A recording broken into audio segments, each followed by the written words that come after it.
It's the Anfield Rap Radio City Talk. John Gibbons, Dave Seagar, Carl Kopak, I'm Neil Atkinson. We're not going to mess about here, John. We're going to get absolutely right into this, not least because I've asked for questions for part 2. Oh, hello. So there will be listener interaction. That is coming up. It is in part 2 of this show. What's your general view on listener interaction, John? I'm all for it. Oh, yeah. You've got some great points and they just need to be heard. Is that really that's your outlook? Yeah, the people have made some great decisions recently, and I just think, the more you can hear from them, the better.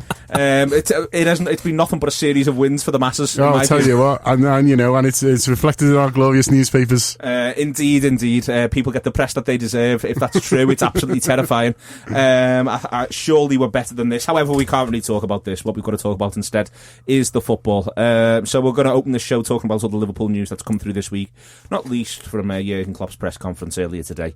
And then we're going to shift ourselves along to answering your question. And then we're going to go over to speak to Bradley Hayden about what Watford are going to do against Liverpool, and then we'll all have a chat in this room about Liverpool versus Watford. So Dave Seagar, first and foremost, there's been the news today that Mike Edwards is taking on the role of technical director for Liverpool, which sounds a little, but not entirely, like it was his job anyway, but he's added loads and loads of negotiations and having to deal with agents, which to me, I hope he's getting more money, because that doesn't sound like a battle of laughs. Yeah, it's. I'm happy with the appointment. It's a position.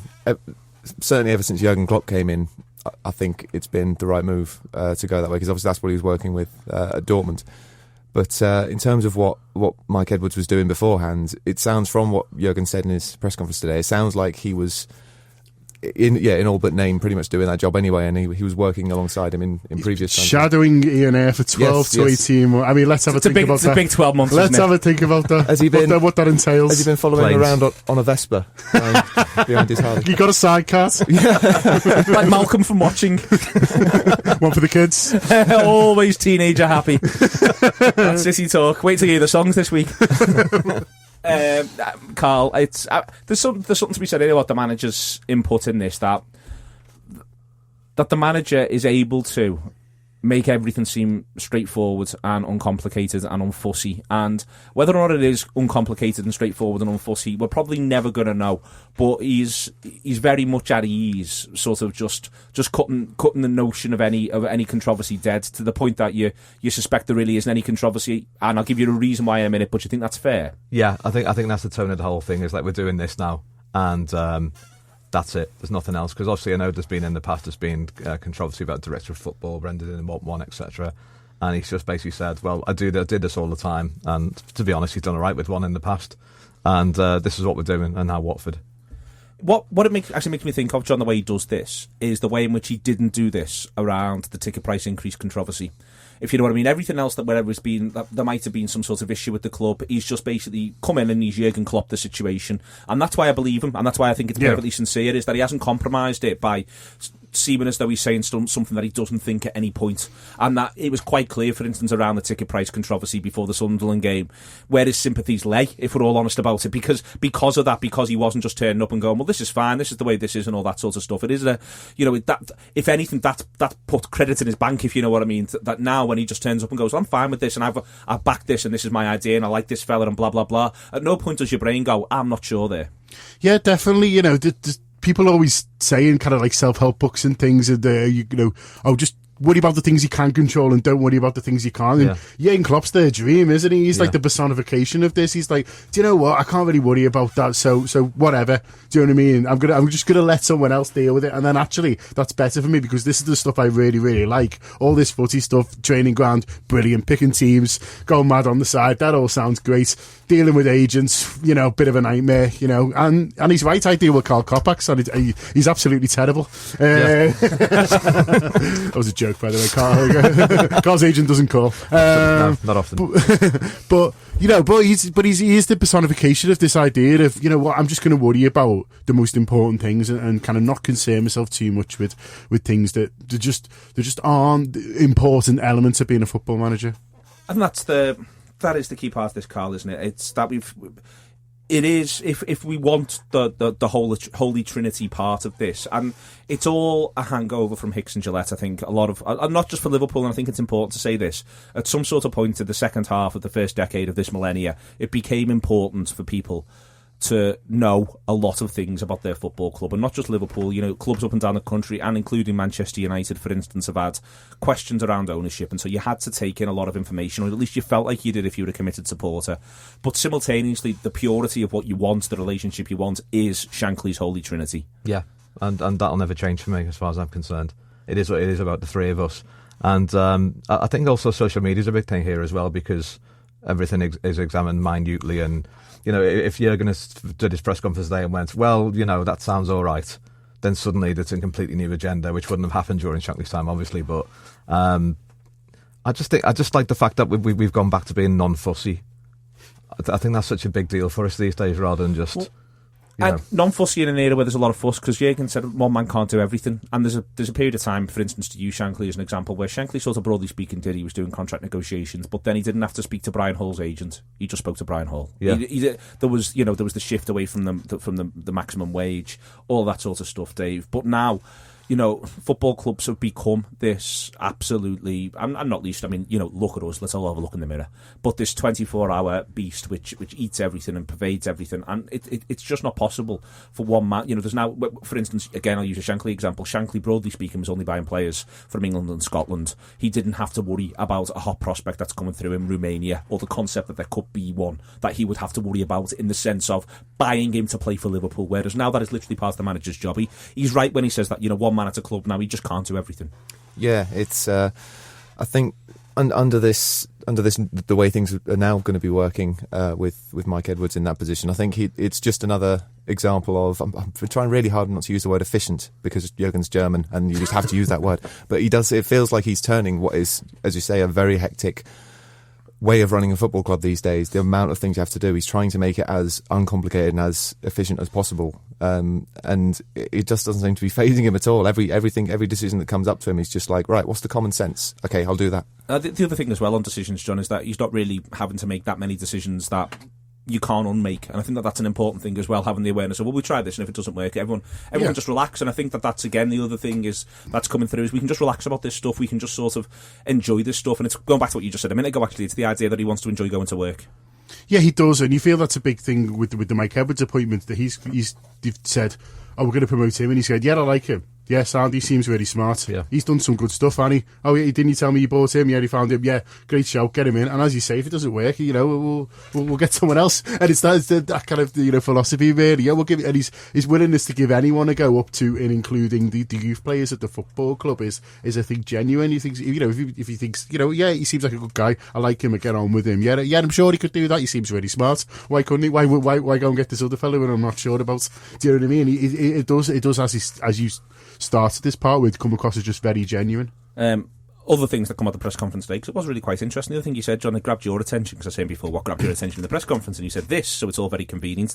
It's like we have conversations about these things before we do them. He said he regretted not giving players off last season, which he just made a brief reference of it in international breaks, but regretted not giving players time off last season. Yeah, I thought that was interesting, because it shows that he's a manager that's able to change his mind and is able to be quite honest about things, where he's, he doesn't come across as someone like he knows it all. There's been criticisms of managers recently in certain quarters that, they won't listen, or they don't want to learn, they're kind of set in their ways. And so I thought it was quite interesting Jurgen did that. He said, he came in, he wanted to see them all the time, he wanted, he probably didn't think they were fit enough and things like that, and I think he saw things like international breaks as times to work intensely with maybe somebody who hadn't been getting in the team, or hadn't been doing quite what he wanted, or things like that. And I think now he's gone, do you know what, if you give the lads 3 days off, it's a long season, and that might help. And the fact that he himself said that as something that he's learned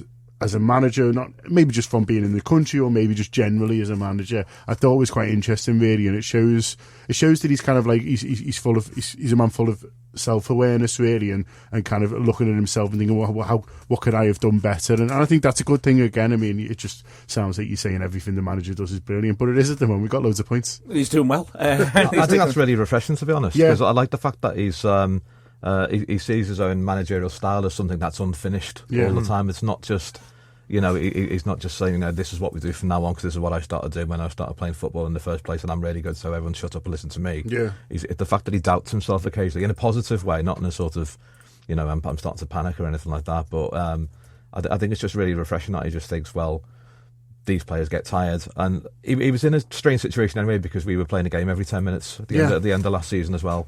So I don't think can't see what else he could have done, because, there was a game every 48 hours at one point. But, and that's not going to go. But I like the fact that, he's human.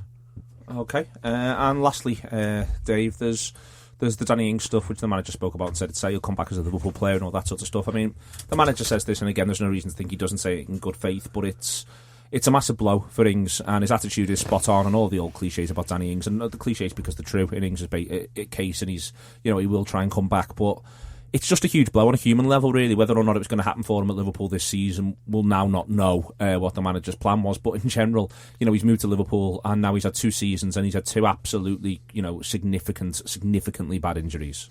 Yeah, it was absolutely heartbreaking when you saw the news come through, because I think everyone, when they saw it, just assumed, as the journalists were reporting it, you thought someone just retweeting old tweets from last year. I thought, how's this happened? And then realised it was a new one. But it was, especially coming in that game against Tottenham, where he'd come off the bench, and that was supposed to be his comeback. Obviously, he played against Derby as well, but it was supposed to be his real comeback, playing at Anfield.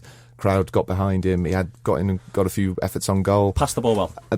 And then tried to tackle, and that's 7 to 9 months out. And so it was just horrible timing for him, when perhaps he could have maybe got some more minutes if he hadn't got injured. It's difficult to know what happens from here, John. It's just going to have to be a wait and see for him now.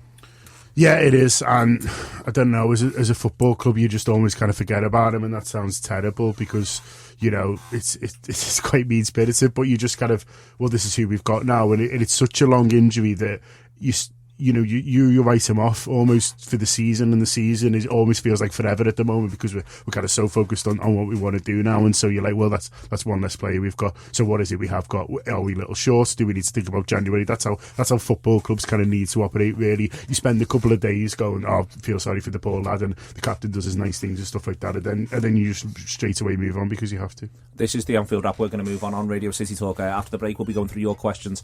But until then, thank you very much to John, to Dave, and to Carl. Don't go anywhere. Welcome back to the Anfield Wrap on Radio City Talk. You've just heard there a minute or two ago T-Rex with Get It On. Hope you'd enjoyed that sort of thing. But we just sort of asked for some questions before. We do our random question show elsewhere on a Friday, and I thought that partially to answer the boil of them asking football questions, but also in general because it's a bit of a strange week. It is a strange week, isn't it, John, in a sense? Because I think this is the first week where I've really missed Liverpool not playing European football, actually, where I've not been able to sort of go, and there's the positives coming up. This is the first week where I've gone, I wish we were beating Barcelona 3-1 at home. I don't know. Yeah, I know what you mean. I mean, that is always good, but then, Man United had to go to Turkey and conceded in the first minute and just looked thoroughly miserable. Like, Wayne Rooney's not scored for ages. He scores an absolute screamer and doesn't crack a smile. And when you see that, you think, this isn't much fun for anyone, this. And then you've got to come back and play someone Sunday. And, I think it's Swansea, isn't it? Swansea so away. It's another country. No, it is, you know what I mean? And so, and Swansea, you should be licking your lips going to Swansea at the moment, because they're not playing well and they look a bit kind of dishevelled. Whereas, actually, they're thinking, we've got to go back to Manchester, then we've got to drive all the way down there. And so, I don't know. I mean, Southampton beat Inter Milan, and that's always quite good fun. But I don't know. I think they'll have enjoyed themselves this week. I think they'll be pretty relaxed. I was telling you about watching LFC TV this week, and there's a brilliant interview, if people haven't seen it, with Coutinho and Firmino interviewing each other in Ben Brazil, which is quite nice, and they just seem just dead chilled. And one of the questions is, are we going to win the league? And they're like, yeah, probably. You know what I mean? I'm like, sure, why not? More beer there, la. And it's like black and they can't speak English. But it was really nice. And you think, yeah, I'd rather have Coutinho and Firmino just sat off in Ben Brazil, like making each other laugh while talking about their teeth. Exactly. Yeah. While Wayne Rooney's having to fly 2,000 miles to score a screamer, and he still can't smile. Scored a consolation screamer. Okay, first one comes from Johnny Milburn. I'll have it as quick as you can, please. If you can remove one player from each of our rivals for the season, and we don't get them, no one gets them, but by our rivals, I'm going to say the current other sides occupying fourth and Spurs, the top four and Spurs. If you can just remove one player, they just lose them, we don't get them. Who would you lose from each of them? Man City first, Dave. Probably De Bruyne. De Bruyne. Carl? Aguero. John? Yeah, Aguero. Okay, next one down on the list. Arsenal. Dave first. Sanchez. Carl? That's really hard. I don't know. Probably will be Sanchez, yeah. John? I'm going to go Koscielny. Just because I think they might look shaky without. I think they'd look shaky without him. Okay. John, you can go first on the next one down. That's Chelsea. Who are we going with? Costa. Yeah, he's still top scorer. Dave. Tempted to say Kante because he just feels like one of those players. If you put him in a team, they'll win the league. Okay, He's got form. He has got form. It's Costa because of the goals, and I don't know who else gets their goals without him. Okay, and the last one is Spurs. I think we've actually got the answer on this one, John. There's been a scientific test. Who would you take out? Is he? Does that mean I'm going to get it wrong? Yeah, I think good to. Even if I say Harry Kane. No, Harry Kane is the answer. We've got him in the middle of the scientific test. Harry Kane. Harry Kane is the answer. Carl? Alderweireld. Alderweireld is the answer as far as Carl. Well, there's a bit of a scientific test on that one as well, actually, at the minute, because he's not played the last 3 or 4 and they haven't been winning. So we go right the way around. Dave Sutton. It's not Danny Rose. I'm claiming the one. Dave Sutton, what's your favourite Wayne Rooney moment? John Gibbons. My favourite Wayne Rooney moment... I think when he went ball for the 3rd time. Okay. Dave. It's just because it's fresh in the memory. I do quite like last night to see, as John said, scoring such an amazing goal and being dead miserable about it. Carl. Walking off the pitch against Algeria, saying while talking. Oh, yes. Knowing he was that's right. Just kept talking anyway. Yeah. Brilliant. Mark Keeley asks this: what's the first great goal/winner you remember watching live? His is Whelan Mill Cup 1983, age 6. Carl, what's the first great goal/winner you remember? Great winner, if you know what I mean. You remember watching live. I wouldn't say it was my first one, but Ian Rush in the 1987 League Cup against Everton at Goodison was pretty special. Okay, Dave. I can't remember, but the greatest goal I saw live first, it wasn't a winner, it was an equaliser, but Steve McManaman at Stamford Bridge in 95, I think it was. Okay, a younger man than he looks, John. Yeah, do you know what? I'm not great on... I mean, on your own memory. Presumably live he means that you actually there. No, I think he means watching it on the telly. Then I have got it. It's John Barnes against Arsenal in the late 80s. He scores an absolute belter at their place. Okay, next one along. Let's keep moving right the way forward. Keelty, has Hodgson leaving England in disgrace finished his career? Do we think that Hodgie will get another job? Carl Kopak. Yeah, he will get another job because people buy the name. Okay, Dave? Yes, absolutely. Any idea what it'll be? I'm not sure. Somewhere sort of mid to low table in the Premier League. We had a big chat yesterday about how the relegation stuff looks pretty... you'd be surprised now if it wasn't actually the current bottom 3, John. Yeah. And I think this makes it hard for Hodgie, because the clear thing that it's not easy. Like, for instance, let's say Swansea go another 4 games with Bradley and then think, you know what, I've had enough. That's not really the sort of job that Hodgson wants to walk into. Hodgie wants someone he can get from 16th to 13th and take all the credit for keeping them up. And I don't think anyone like that is going to sack him because, as you say, because 18th to 20th. I think Stoke will stick now. You see, I think Stoke will stick. I think having not done it, I think Stoke will stick. So I don't think he'll go to China or something and get 10 million a year and buy loads of boss watches.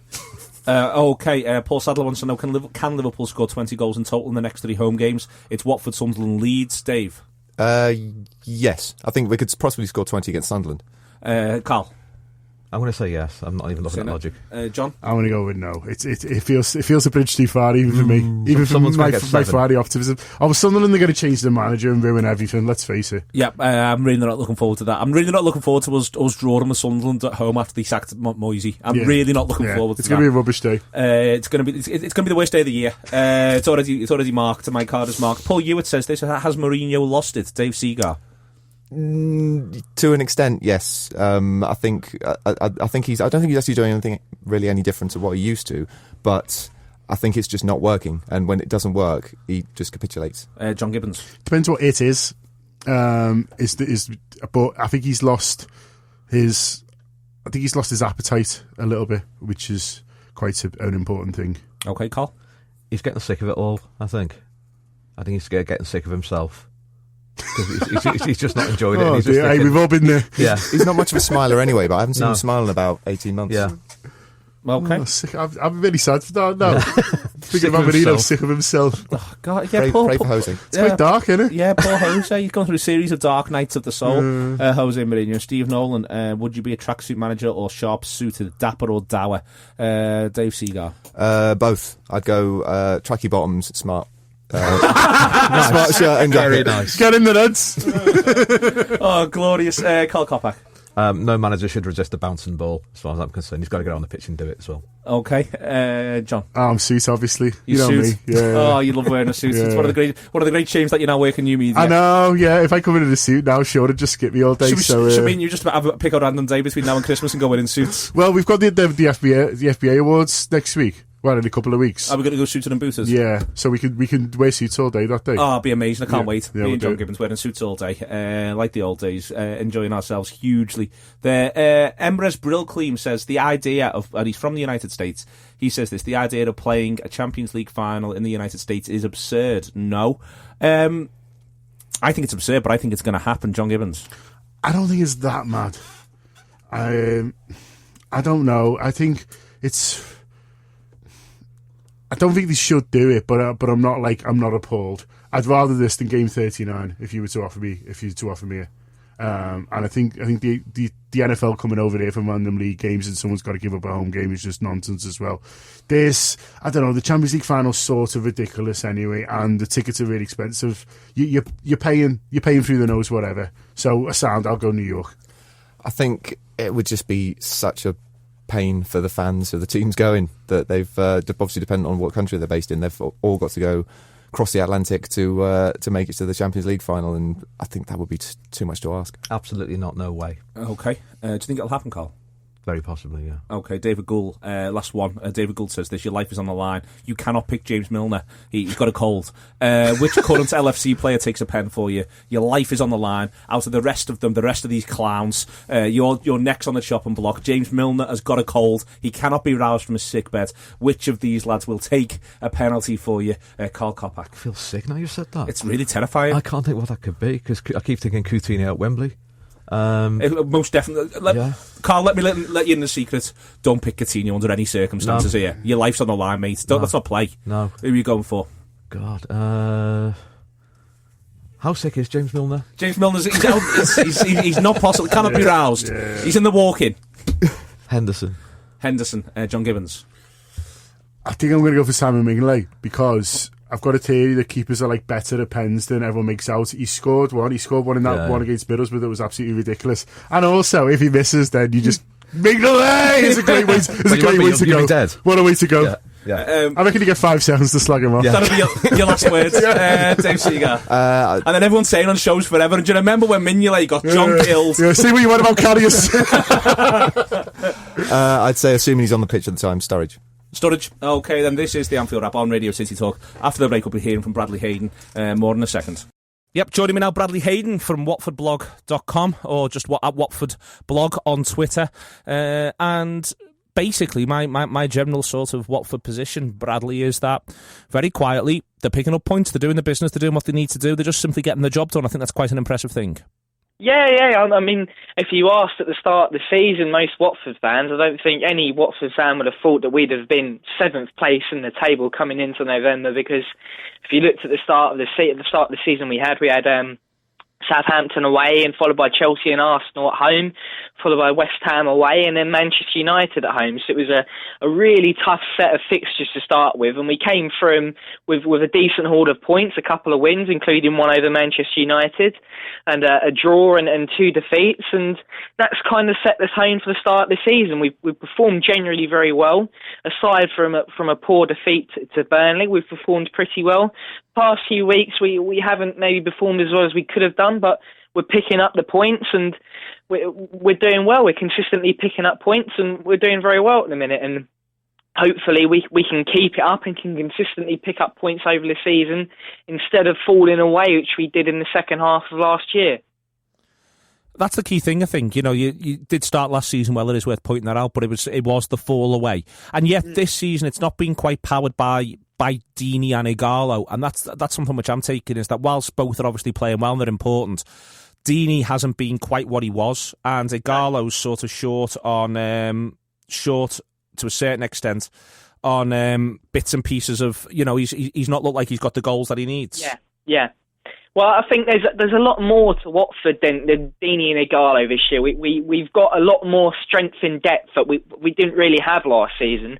And the new formation that our manager's deployed, which is 3-5-2, allows more players to get forward, and we've got more players in the box, and that's why you're seeing the likes of Etienne Capoue and Jose Holebas and Juan Camilo Zuniga and Isaac Success getting on the score sheet. We're a lot more than Deeney and Ighalo this year, and that's credit to the fact that we recruited in the summer. We strengthened in each position. We brought in an attacking midfielder in Roberto Pereira, which is what Watford are really crying out for last season, as well as a striker to challenge the likes of Deeney and Igalo. We were really crying out for that attacking midfielder who can link the midfield and the attack. And Roberto Pereira, who we signed from Juventus, has come in and done the job. And we look a lot more of a solid Premier League outfit, and we're a bit more unpredictable than we were last year. Last year we were far too one-dimensional at times. It was kind of hit it to Deeney and Igalo and hope that they can do the business. So this year it's more of a passing build-up. We're mixing things up a bit more, and we've got the likes of Isaac Success and Stefano Akaka sitting on the bench, and we've got other players that we can bring on to change games, and that's kind of something we were missing last year. And that bit of unpredictability and strength in depth is something that has definitely aided this Watford side this year, and hopefully we can keep it up and not kind of tail off as we did last year. And Deeney has played reasonably well this year, got 3 goals. It's Igalo that's been the worry.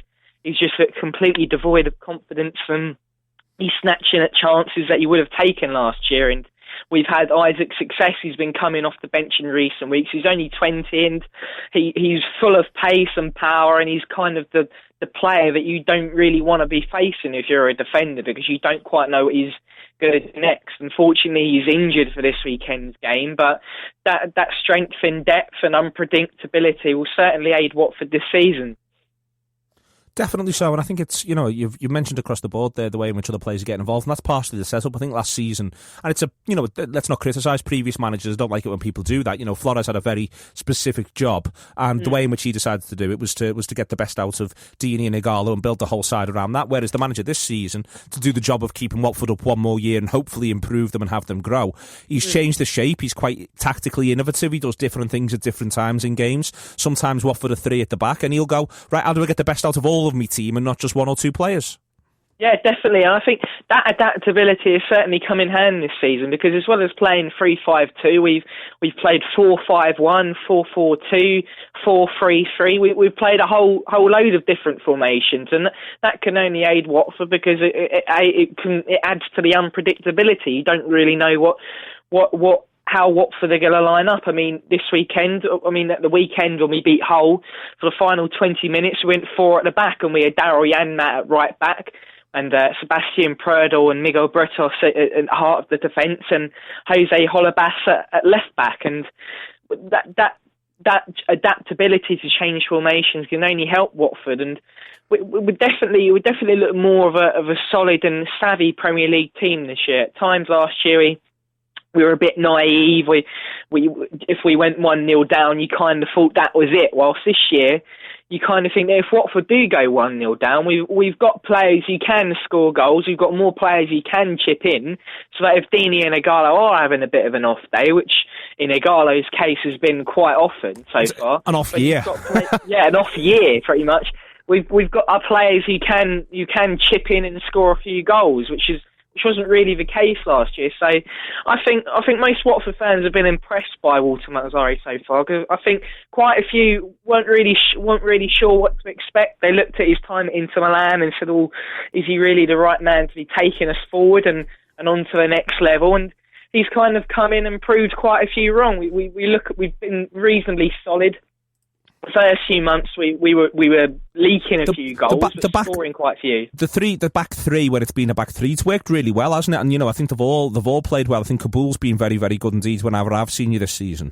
Definitely. I mean, the last few weeks, the three at the back has really looked very good, and you can tell that the manager's been working on a defence since the last international break, because we've got 3 clean sheets on the last 3 games and look a lot more solid at the back. Yunus Kabul is a very good defender. He's come in and done quite well. At the ball at his feet, he can be a bit suspect at times. He can give it away a bit needlessly and hoot it up the pitch when he's maybe got a simpler option. But I'd say probably our standout defender in most recent weeks has been Sebastian Prudhomme. He's an Austrian international.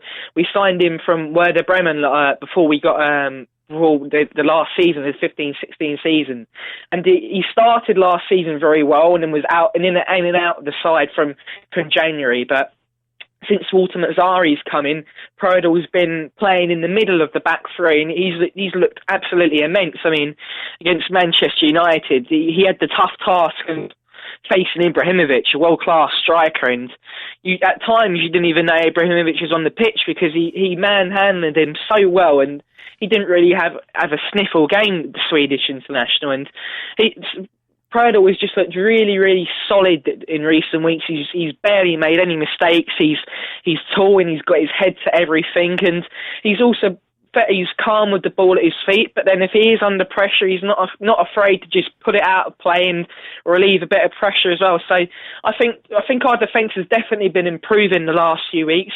Prödel's been the standout, but I think they've all been chipping in really, and it's nice to see that we have managed to regain that bit of defensive solidity, because there's only so much time that you can be outscoring teams. It's not that you can do it every single week. So it's kind of good that we know if we do have our backs against the walls and we're maybe going into the last few minutes and we're 1-0 up, we're confident that we can keep hold of that lead.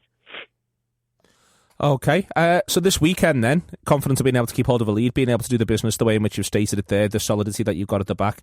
Are you expecting Walter to play a back three, or are you thinking that he might... I'd be intrigued if he plays a back three, because that's something that no one's come up against and done that to us at Anfield yet. No one's tried to deal with this Liverpool front three with a back three. Or do you think he might revert back to a 4?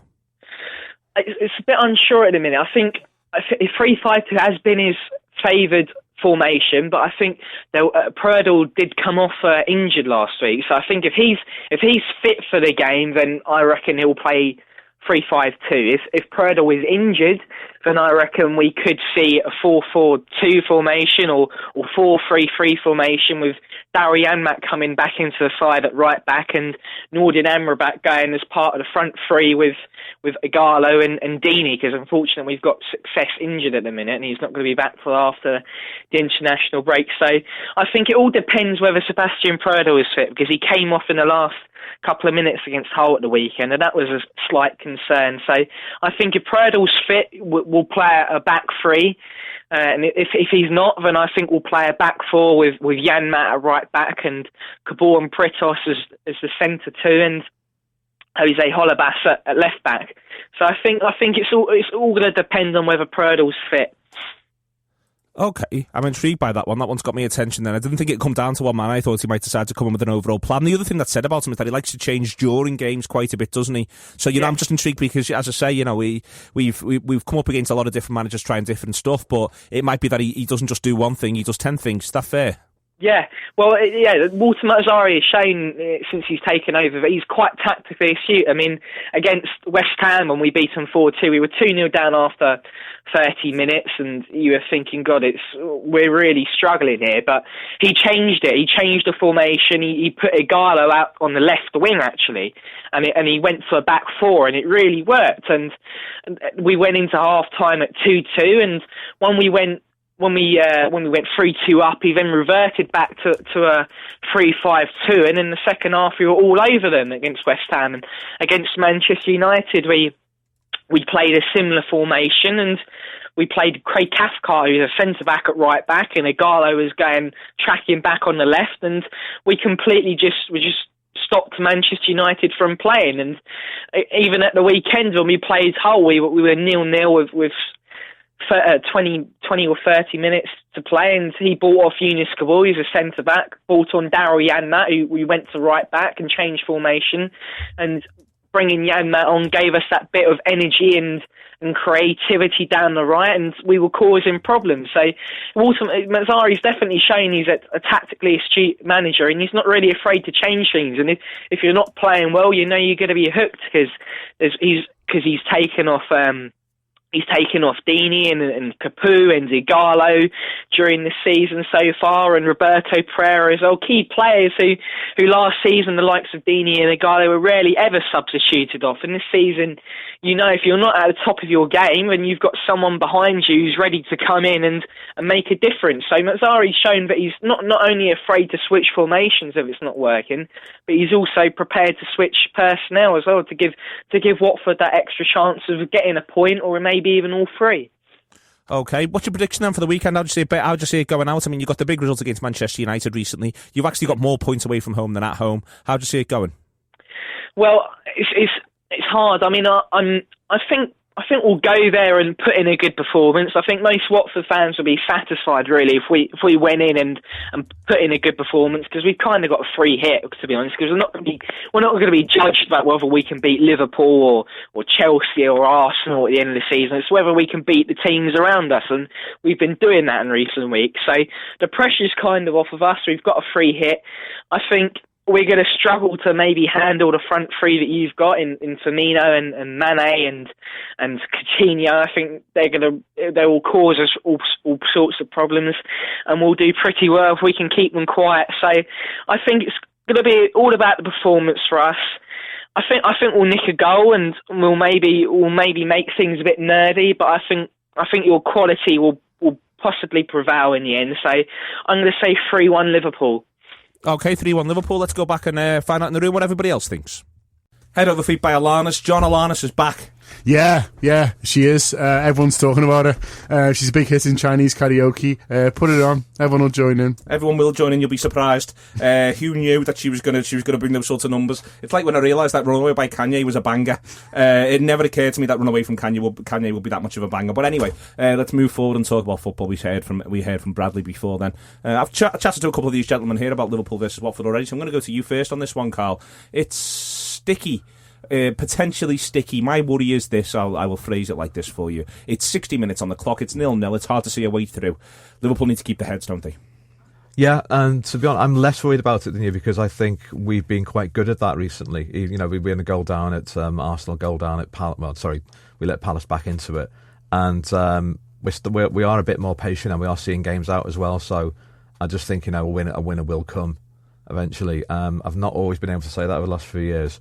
But it is a strange game, because it is up to what they do. And again, the low block is pretty much the obvious solution, isn't it? Because I can't think what I'd do if I was playing against Liverpool.